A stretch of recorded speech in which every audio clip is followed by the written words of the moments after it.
आरंभ करें, फिर चाहे वो किसी को सुख देना हो या स्वयं को बदलने का प्रयास करना हो, कुछ भी हो, विलंब ना करें, क्योंकि समय उसी का साथ देता है जो समय का सम्मान करता है।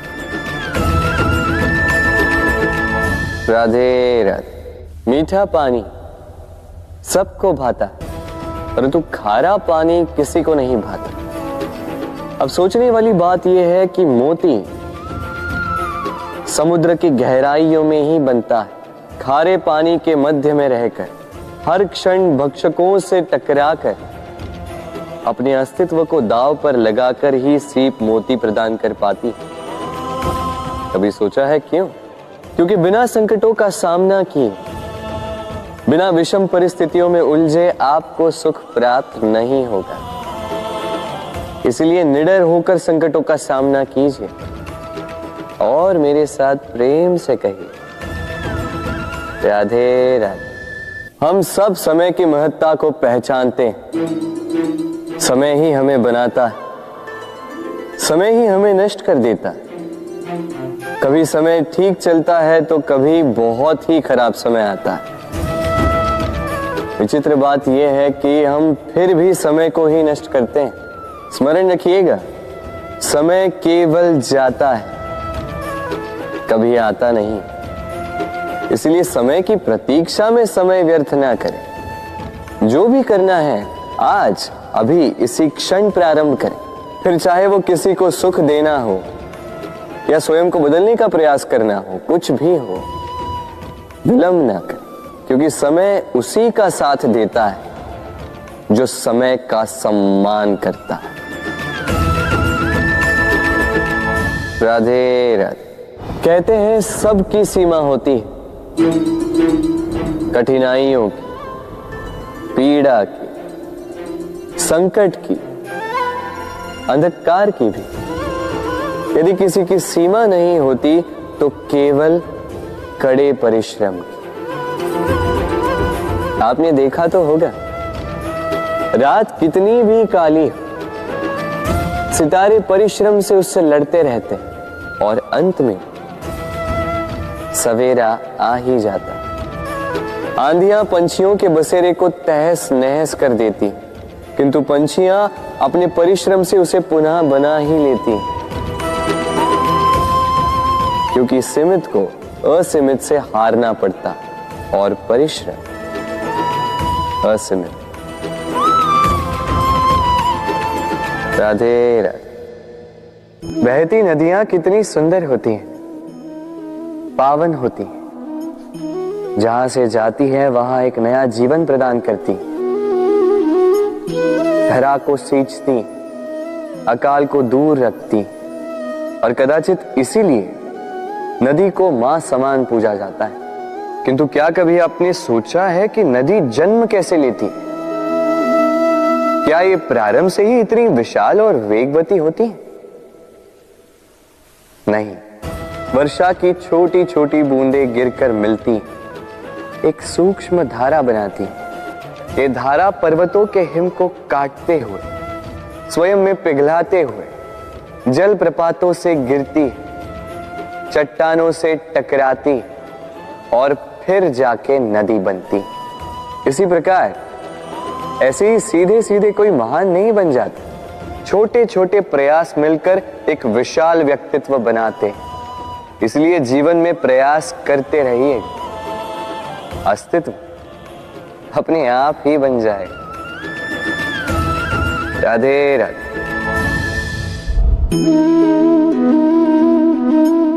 ये पुष्प देख रहे हैं आप? ये वही पुष्प है जिसका जीवन इस डाली पर आरंभ हुआ था। पहले कलिका बनकर फूटा, फिर धीरे धीरे मुख खोला, फिर अपने पंखुड़ियों का विस्तार किया, देखने वालों की आंखों में प्रशंसा देखी, मधु के लिए तितलियों को ललचाया और फिर डाली से टूटकर नीचे गिरा हुआ पाया। क्यों? नियति ने ऐसा क्यों किया? सोचिए। क्योंकि उस डाली पर टिके रहना इस पुष्प के जीवन का ध्येय कभी था ही नहीं। अब या तो ये पुष्प देवताओं के मस्तक पे सुशोभित होगा, या किसी स्त्री के आभूषण में गूंथा जाएगा, या किसी के प्रेम प्रदर्शन का माध्यम बने। देखिए, जीवन में लक्ष्य को पाना है तो यात्रा से भय नहीं होना चाहिए। अपना अस्तित्व बनाना है तो उनकी छाव से दूर जाना ही पड़ेगा जिन्होंने आपको अस्तित्व में लाया। यही जीवन की निरंतरता है। राधे राधे।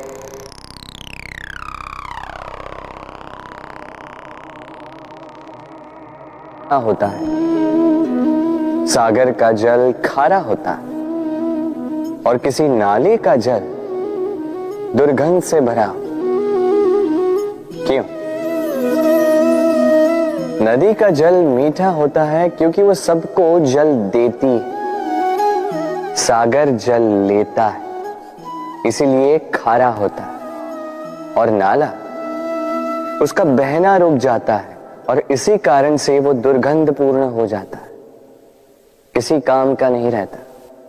हमारे जीवन में भी कुछ ऐसा ही होता है। यदि नदी की भांति जीवन में कुछ देना सीखो तो जीवन में मिठास बनी रहेगी। यदि सागर की भांति बांटने के स्थान पर केवल संचय करते रहो तो मन में खटास बढ़ती रहेगी। और यदि नाले की भांति बहना छोड़ दो, कर्म करना छोड़ दो तो किसी काम के नहीं रहोगे।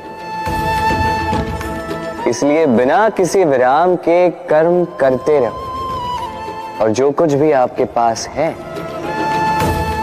उसे बांटना सीखो। मन प्रसन्न होकर बोलेगा, राधे राधे। मनुष्य में एक बड़ा ही विशेष गुण पाया जाता है, मूल्यांकन करना। क्या महंगा है, क्या सस्ता है। जिसे खरीदने के लिए अधिक धन लगे, अधिक परिश्रम लगे, वो महंगा। जिसे खरीदने के लिए कम धन, कम परिश्रम लगे, वो सस्ता। परंतु क्या यही पूर्णतः सत्य है?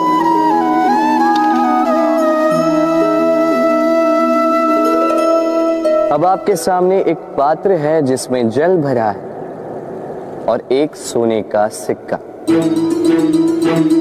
बताइए, इन दो वस्तुओं में अधिक महंगा क्या है? आप कहेंगे सीधी सी बात है, सोने का सिक्का ही अधिक महंगा होगा। इस सोने के सिक्के से आप ऐसे कई सारे जल के पात्र खरीद सकते हैं। चलिए, उचित। अब सोचिए, यदि आप किसी मरुस्थल के बीचों बीच फंसे, प्यास से तड़प रहे, तब क्या महंगा होगा? तब तो आप इस एक घूंट जल के लिए अपनी जीवन भर की कमाई पाई पाई यूं ही गंवाने के लिए सज्ज हो जाएंगे। स्मरण रखिएगा, जीवन में महंगी या सस्ती वस्तु नहीं, परिस्थिति होती। और आवश्यकता पड़ने पर जो काम आए, उससे अमूल्य इस संसार में और कुछ भी नहीं। राधे राधे। ये है सुई और ये है तलवार। अब आप बताइए, आपके दृष्टिकोण से इन दोनों वस्तुओं में से क्या अधिक शक्तिशाली और महत्वपूर्ण होगा? आप कहेंगे तलवार ही अधिक शक्तिशाली या महत्वपूर्ण है। चलिए मानते हैं तलवार अधिक भारी होती है। तलवार युद्ध में आपको विजय दिलाती है, शत्रु का विनाश करती है, किंतु तलवार से कभी आप आपके वस्त्र सी नहीं पाएंगे। यदि पांव में कांटा चुभ जाए तो उसे आप तलवार से नहीं निकाल सकते, आपको सुई का उपयोग करना ही होगा। अब बताइए, तलवार को पाने के पश्चात ऐसे इस प्रकार सुई को खो देना क्या उचित होगा?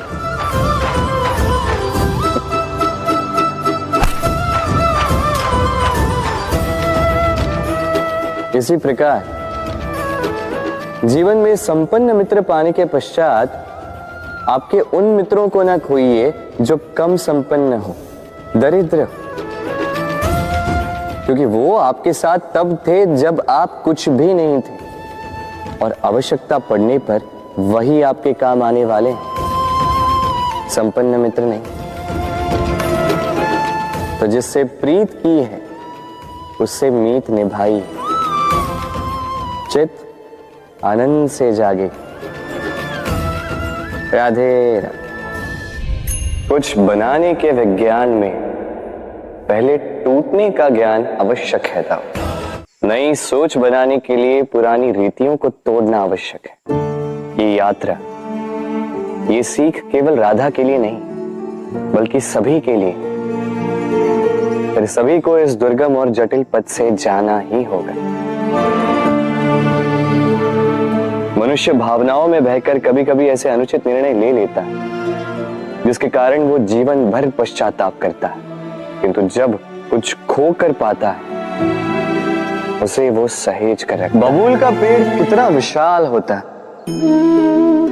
पीपल का पेड़ भी विशाल होता है, किंतु क्या आपने कभी सोचा है क्यों बबूल के पेड़ को काट के उसका उपयोग किया जाता है और क्यों पीपल के पेड़ को पूजा जाता है? इसलिए क्योंकि पीपल का पेड़ उसके नीचे बैठे पथिक को छाया देता है, अपनी डाली पर असंख्य पंछियों को बसेरा देता है, किसी को काटे चुभाकर दूर नहीं करता बल्कि उसे शीतल छाया देकर उसकी थकान हार लेता।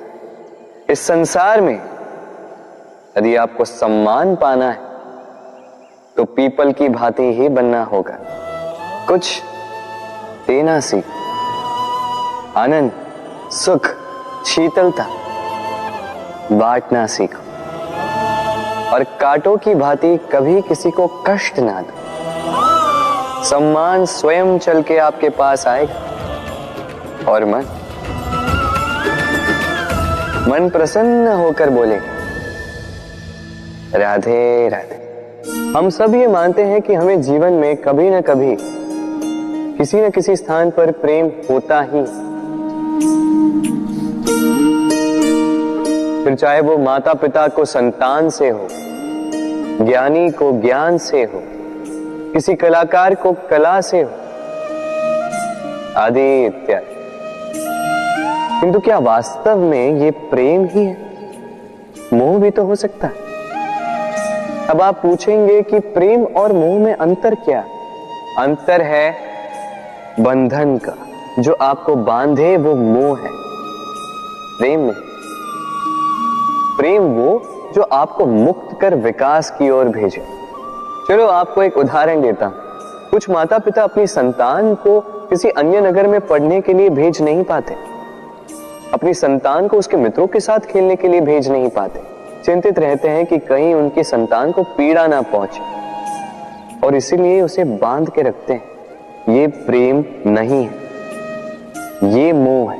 क्योंकि यदि ये प्रेम होता तो वो चाहते कि संतान माता पिता की छांव से बाहर निकलकर इस संसार को देखे, उसे समझे, उसे ज्ञान ले, अपनी अनुभवों से सीखकर अपना स्वयं का एक व्यक्तित्व बनाए। स्मरण रखिएगा, मोह से भय पैदा होता है और प्रेम से केवल आनंद। इसीलिए बांधिए मत, मुक्त कीजिए, क्योंकि यही प्रेम है। राधे राधे। संसार में संबंध बहुत ही महत्वपूर्ण होते हैं। अब प्रश्न ये उठता है कि संबंध कैसे होने चाहिए। संबंध शब्द के प्रारंभ में ही सम शब्द आता है। सम अर्थात समानता। तो किसी के साथ संबंध निभाते हुए इतना मत झुकिए कि उठने के लिए किसी के सहारे की आवश्यकता पड़ जाए। स्मरण रखिएगा, जो झुकाना चाहे वो कभी संबंध निभा नहीं पाएगा। संबंध उसी के साथ जोड़ी जो आपको समान माने, आपको सम्मान दे, क्योंकि सम्मान से ही संबंध पनपेगा और बढ़ेगा। राधे राधे। कभी सोचा है जब माता संतान को जन्म देती है तो क्या होता है? 9 माह का गर्भ, प्रसव की तीव्र पीड़ा। कहते हैं ये पीड़ा इतनी भयंकर होती है कि मानो जैसे संतान के जन्म के साथ माता को भी एक नया जन्म मिल जाता है और इस जन्म के साथ अंत होता है माता की पीड़ा। किंतु यदि आप दृष्टिकोण बदलकर देखें तो आप ये समझेंगे कि पीड़ा का ये अंत एक अपार आनंद का प्रारंभ है। आरंभ संतान का, और संतान माता पिता के लिए सुख का प्रारंभ है। जीवन के साथ भी यही होता है।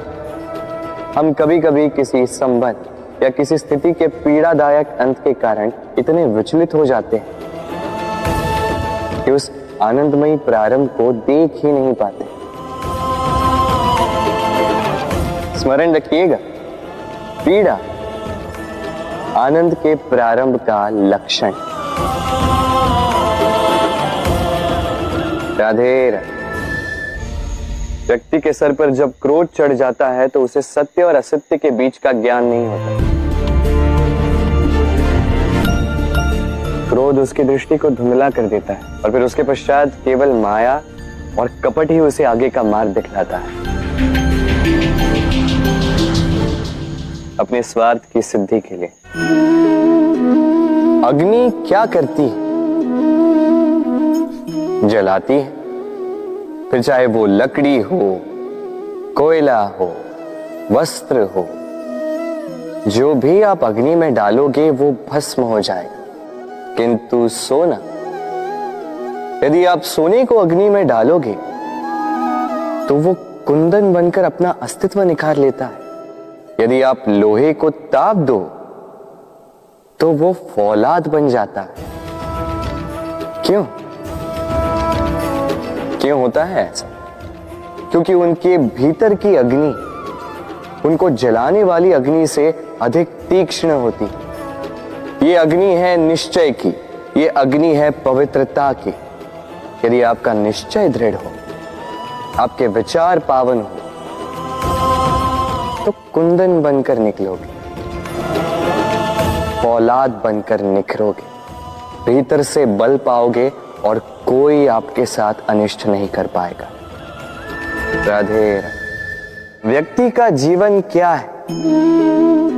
अब आप कहेंगे जन्म और मृत्यु के बीच का समय। और मृत्यु कब होती है? जब व्यक्ति श्वास लेना छोड़ दे, हाथ पांव चलाना छोड़ दे, सोचना छोड़ दे। ऐसा नहीं। देखिए, जल की मृत्यु तब नहीं होती जब वो सूख जाती। जल की मृत्यु तब होती है जब वो प्यास बुझाना बंद कर देती है। सूर्य की मृत्यु तब नहीं होती जब उस पर ग्रहण लग जाए या जब सूर्यास्त हो जाए। सूर्य की मृत्यु तब होती है जब वो भविष्य में इस संसार के जीवों को प्रकाश की आशा देना छोड़ दे। उसी प्रकार मनुष्य का अंत, उसकी मृत्यु तब होती है जब उसके भीतर की करुणा का अंत हो जाए। करुणा वो भाव है जो मनुष्य को मनुष्य बनाए रखती है, जो एक मनुष्य को किसी और मनुष्य का कष्ट, उसकी आवश्यकता का अनुभव कराती है, जो उसे बल देती है किसी और की सहायता करने के लिए, उसे पात्र बनाती है इस सृष्टि का नियंता बनने के लिए। देखिए, इस संसार में मृत्यु केवल एक बार होती, तो उससे पूर्व क्यों मरना? इस करुणा को क्यों मारना? स्वयं को मनुष्य बनाए रखिए, मृत्यु के पश्चात भी जीवित रहेंगे। राधे राधे। नवरात्रि का पर्व आरंभ हो चुका है और ये पर्व अत्यंत भव्य है, क्योंकि ये पर्व जगत माता से जुड़ा है। मां, कितना छोटा सा शब्द है, किंतु ठीक से देखो तो समस्त संसार इसी शब्द में समा है, मां, जो अपनी संतान के लिए हर संभव प्रयास करती है, कुछ भी करने के लिए सज्ज रहती है। मां, जिसका सबसे बड़ा गुण निश्चलता, मन में ना कोई पूर्वाग्रह, ना कोई भेदभाव, ना कोई छल कपट, और इतनी भोली होती है मां। संतान भले ही झूठा रो दे, मां को लगता है कि कदाचित वास्तव में भूख लगी होगी। मां चाहे जन्म देने वाली हो, चाहे पालने वाली, स्वर्ग, ये स्वर्ग हमें मां के चरणों के नीचे ही प्राप्त होता है। इसी मां को हमारा शत शत प्रणाम। राधे। सहनशीलता मां का दूसरा सबसे बड़ा गुण। कहते हैं कि धरती से अधिक सहनशील और कोई नहीं। उसे खोदने के पश्चात भी धरती हमें फसल देती है, किंतु मां, ये मां धरती से कम सहनशील नहीं। तनिक सोचिए, 9 माह तक संतान को अपनी कोख में रखना, क्या ये सहनशीलता कोई पुरुष दिखा सकता? क्या ये सहनशीलता कोई पिता दिखा सकता है? स्त्री में शील भले, सहनशीलता की परिभाषा उसे मां बनने के पश्चात प्राप्त होती है। स्वयं का अस्तित्व भुलाकर संतान का अस्तित्व बनाती है। शिशु की लात खाकर भी आनंद से उसे दूध पिलाती है। ये होती है मां, और इसी मां जननी को हमारा शत शत प्रणाम। राधे राधे। मां का एक और सबसे महान गुण, स्वयं को ढालने की अद्भुत शक्ति। जिस प्रकार एक मां स्वयं को ढाल सकती है और कोई नहीं कर सकता। मां एक महानदी की भांति है, जिसकी ऊर्जा असीमित है, किंतु अहंकार बिल्कुल नहीं। जिस प्रकार एक नदी ढलान के अनुरूप मुड़ जाती है, उसी प्रकार एक मां अपनी संतान के अनुरूप ढल जाती है, चाहे जैसी भी परिस्थिति हो। उसके सोने के समय के अनुरूप स्वयं का सोना, उसके जागने के समय के अनुरूप स्वयं का जगना, संतान की इच्छा का भोजन वो स्वयं का मनपसंद भोजन बना लेती। ये मां का आंचल ही तो है, जो धूप में छाप बनकर आता है, जो शीत में कंबल बनकर आता है। मां ऐसी होती है कि संतान की निद्रा ना टूटे, इसलिए एक करवट सोने का अभ्यास कर लेती, और इतना स्वयं को केवल वही ढाल सकती है जो संतान की ढाल बन सकती। इसी मां को हमारा शत शत नमन। राधे राधे। मां के 2 और सबसे महान गुण, साहस और संबल। साहस ये कि वो अपने संतान के लिए कुछ भी कर सकती, और संबल ये कि वो अपनी संतान को कभी टूटने बिखरने नहीं देगी। तनिक सोचिए, जब भी आपको चोट लगती है, चीख से पूर्व मां का नाम मुख में क्यों आता है? तनिक सोचिए, जब आपको बल की आवश्यकता होती है, साहस की आवश्यकता होती है, आगे आप अपना मार्ग देख रहे हैं जो अत्यंत कठिन प्रतीत हो रहा है, तब मुख से मां की ही शपथ क्यों निकलती? क्योंकि मां ही है जो हमें साहस देती है, मां ही है जो हमें सहारा देती है। मां जानती है कैसे हमारी उंगली पकड़ के हमें चलना सिखाना है। मां ये भी जानती है कि कैसे कान पकड़ के हमें उचित मार्ग पर लाना है। इसी साहसी मां को हमारा शत शत नमन। राधे राधे। कभी आपने सुना है, हिरणी सिंह से बचने के स्थान पर उससे जाके लड़ पड़ी। हिरणी ने सिंह पर आक्रमण कर दिया। कभी सुना है? कभी नहीं।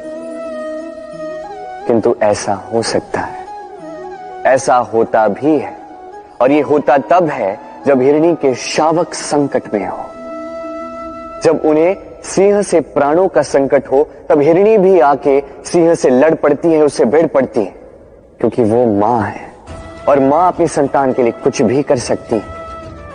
ये ममता है, ये जितनी कोमल हो सकती है उतनी ही कठोर भी हो सकती है, और अपनी संतान के हित के लिए वो क्रोध की पराकाष्ठा पार करते हुए अपनी संतान की सुरक्षा करके ही रहेगी।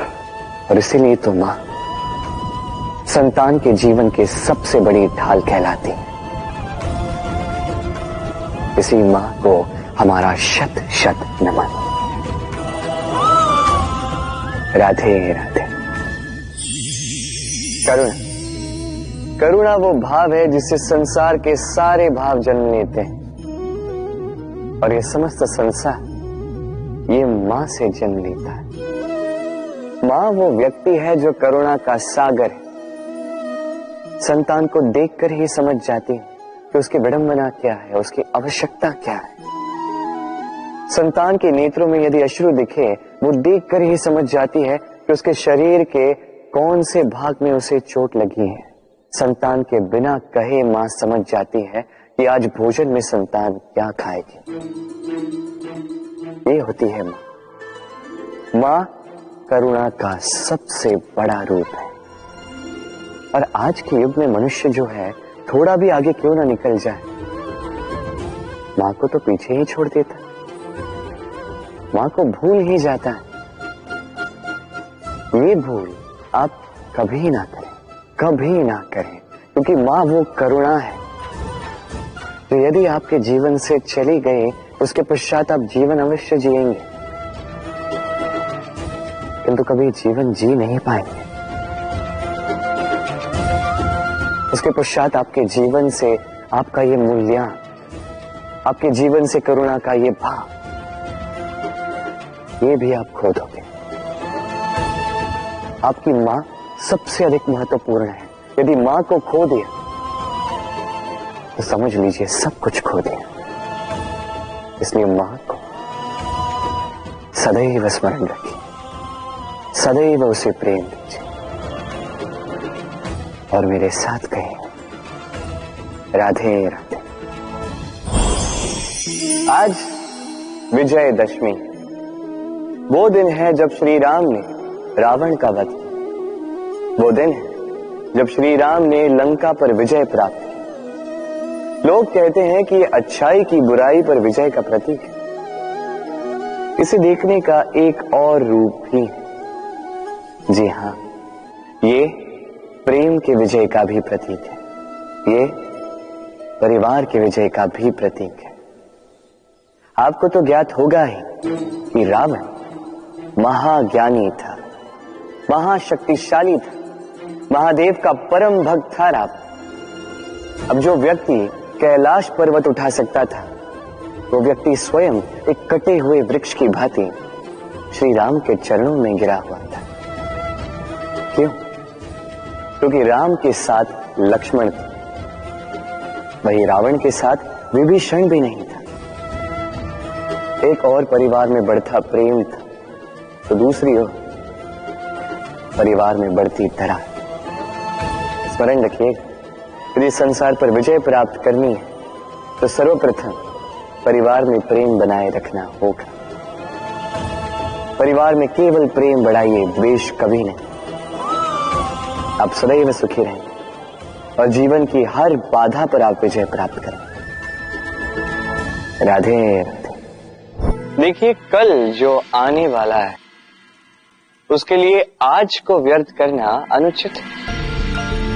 हमें इस प्रकृति से यही सोच, यही सीख पानी चाहिए। आज का ये क्षण ये कल नहीं आएगा, और कल जो क्षण आने वाला है वो आज को किसी भी प्रकार से प्रभावित नहीं करता। बस इसी सीख को ध्यान में रखते हुए आप सभी निश्चिंत रहिए,